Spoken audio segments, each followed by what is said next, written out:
Shalom, call Halim La Yahweh Bashem, Yahweh Shai Bashem, Rakakwadash.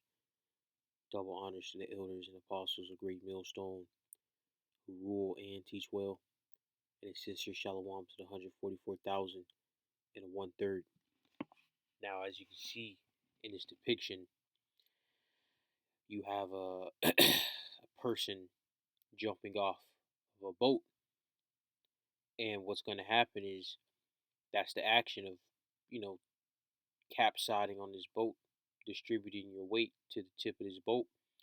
And the reaction is going to be the boat is going to lift up because it's going in the direction of where the mass is, right? Because of gravity. All right.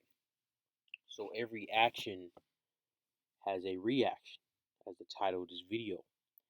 And the main point I'm making from this is that the Edomites, so-called white man, all right, his actions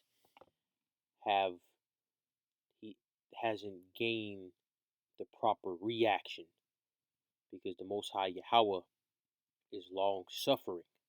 All right. Now let's get that.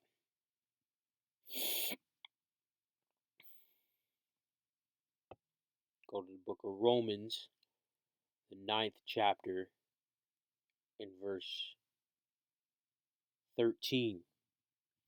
As it is written, Jacob have I loved, but Esau have I hated, which also proves the point that the Edomites were still around during the time of the book of the Romans being written. Because as it's known, once the Edomites are exterminated, they're going to be blotted out of remembrance. All right? Verse 14. What shall we say then? Is there unrighteousness with the Most High? The Most High forbid. For he had so you got Christianity says that, oh, if you believe in Caesar Borgia, the white Messiah, he's gonna love you. Even if you don't believe in him, he's still gonna love you. Wrong. Romans 9 and 13. As it is written, Jacob have I loved, but Esau have I hated. What shall we say then? Is there unrighteousness with the Most High? The Most High forbid. So the Most High Yahweh hates the Edomites. That's racism. The Most High Yahweh is racist. Okay? For he has said to Moses, I will have mercy on whom will I have mercy, and I will have compassion on whom I will have compassion. So you understand that this context is going into the Edomites. All right? So I'm gonna scroll down to verse 22. What if the Most High, willing to shew his wrath and to make his power known, endured with much long suffering the vessels of wrath fitted to destruction? And that vessels of wrath are the Edomites, as we just read. Of course, as you read the whole chapter, you get further understanding, which I'm not going to do. You can do that on your own time. But it's going into the Edomites being risen up like Pharaoh, because they are today the modern Egyptians. All right. And the Most High is long suffering to put you Edomites to death, to cast you into hell. All right. So let's get this right here too. Of in the book of Ecclesiastes. This is Ecclesiastes 8 and 11. Because sentence against an evil work is not executed expediently, therefore the heart of the sons of men is fully set in them to do evil. Let's reread that. Ecclesiastes 8 and 11. Because sentence against an evil work is not executed expediently. Yeah, have the Edomites suffered any consequences for the evil that they done to the children of Israel and the earth? No. It's been centuries, and they're still on top now. Therefore, the hearts of the sons of men is fully set in them to do evil. Yeah. What happened? Let's go into the southern kingdom. Slavery, captivity. What happened after captivity? Did they get any the 40 acres and a mule? Did they get any resources? No, they got hell and oppression. And to this day, all right, hell and oppression. Of course, the Most High has loosened that yoke upon his people, but that yoke is still there. Why is that yoke there? Ecclesiastes 8 and 11. I just read it. You know, the Most High is setting you Edomites up for the greatest reaction known to man. All right, you Edomites are gonna catch some insane levels of hell, and you're not gonna be able to endure it. You know, you're gonna get uh, sadistically tortured. You're gonna get uh, humiliated. It's gonna be a bad time to be an Edomite in the days to come. Let's go to Lamentations 4 and 21. Rejoice and be glad, O daughter of Edom, that dwellest in the land of Uz. The cup also shall pass through unto thee. That cup is what? Destruction. Thou shall be drunken, and shall make thyself naked. The punishment of thy iniquity is accomplished, O daughter of Zion. He will no more carry thee away into captivity.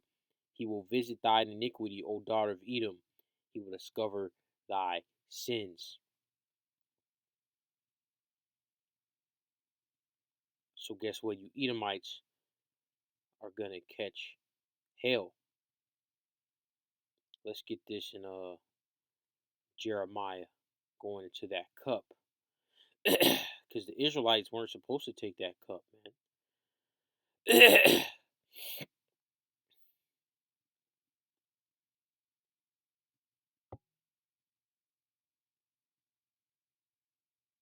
This is Jeremiah 49 and 12.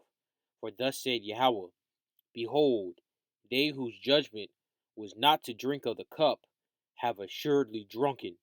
All right, so the Israelites went into captivity, lost our heritage, you know, brought to a no people. All right, and art thou he that shall altogether go unpunished? Thou shalt not go unpunished, but thou shalt surely drink of it.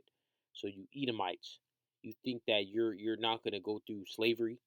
You think the evil that you've done to the northern and the southern kingdom of the children of Israel, which makes up the blacks, so-called blacks, Hispanics, and Native Americans, of course, the speckled bird, the Israelites, who look like the other nations. You think that the evil you've done to the Most High's people is not going to fall upon you? No, it will assuredly fall upon you. All right, let's get this right here.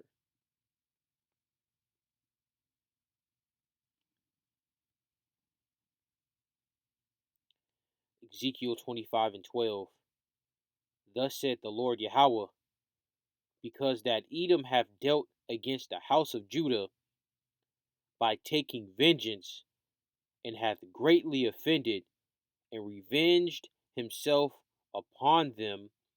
Therefore, thus saith the Lord Yahweh, I will also stretch out mine hand upon Edom, and will cut off man and beast from it, and I will make it desolate from Teman, and they of Dedan shall fall by the sword, and I will lay my vengeance upon Edom by the hand of my people Israel, and they shall do in Edom according to mine anger and according to my fury, and they shall know my vengeance, said Yahweh. You know, I talked to the Edomite, talking about the Most High is not about revenge and vengeance.